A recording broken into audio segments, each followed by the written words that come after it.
जय श्री राम। राम के जन्म से लेकर बन जाने तक की यात्रा में आप सभी का स्वागत है।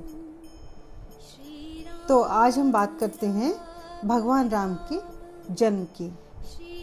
पिछले अंक में आपने देखा था कि कैसे रावण बहुत ज़्यादा आताताई हो गया था। रावण से सभी देवता दानव बहुत परेशान हो गए थे। देवता पृथ्वी लोक पर, जैसे स्वर्ग लोक पर, तो सभी ने जाकर के भगवान विष्णु से प्रार्थना की थी कि हमें कैसे भी करके इससे हमें मुक्ति दिलाइए। तो भगवान विष्णु ने देवताओं को आश्वासन दिया था कि मैं जल्दी ही पृथ्वी लोक पर राम के नाम से जन्म लूँगा और इसका अंत करूँगा, राक्षस रावण का। और उधर आपको पता है श्रवण कुमार के माता पिता ने भी राजा दशरथ को श्राप दिया था कि तुम्हें पुत्र वियोग हो, पुत्र शोक हो। तो ये घटनाएं कुछ ऐसी थी जो कि भगवान राम के जन्म के लेने का कारण भी बनी थी उसमें भी। तो ऐसी राजा दशरथ के कोई उत्तराधिकारी नहीं था।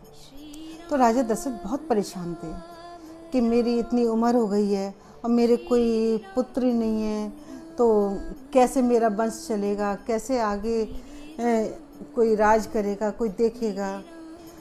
तो वो अपने गुरु वशिष्ठ से इस तरह की बात कर रहे थे।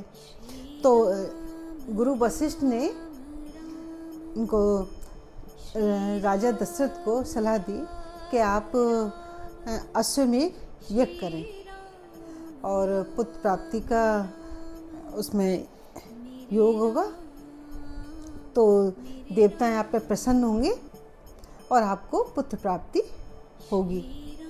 तो राजा दशरथ ने अश्वमेध यज्ञ किया और जब अश्वमेध यज्ञ हो रहा था और पूर्ण आहुति हुई, तो उसी समय एक तेजस्वी आकृति उत्पन्न हुई उस अग्नि में से और उसने राजा दशरथ को खीर से भरा कटोरा दे करके कहा कि राजन, ये खीर आप अपनी रानियों को दे देना और आपको पुत्र प्राप्ति होगी।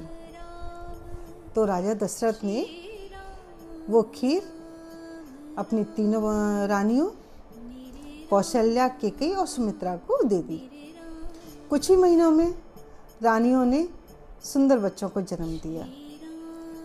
कौशल्या ने राम को, जो कि विष्णु के अवतार थे, केकई ने भरत को और सुमित्रा ने लक्ष्मण तथा शत्रुघ्न को। जब रानियां खीर खा रही थी तो खीर से भरा कटोरा वहाँ रखा हुआ था। तो उसी समय एक पक्षी बाजी था, तो आया उसमें से, उसको भूख लग गई तो उसमें से चोंच मार के वो खीर लेके उड़ गया वहाँ से।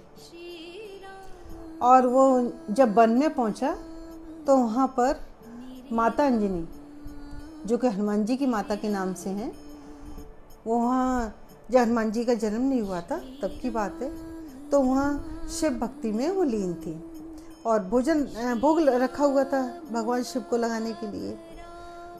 तो वहाँ पर वो जो बाज की चोंच में से खीर का थोड़ा सा भाग जो था वो उस भोजन में गिर गया और माता अंजनी ने वो खीर इस तरह से ग्रहण की और इसी के फलस्वरूप माता अंजनी को भी पुत्र प्राप्ति हुई।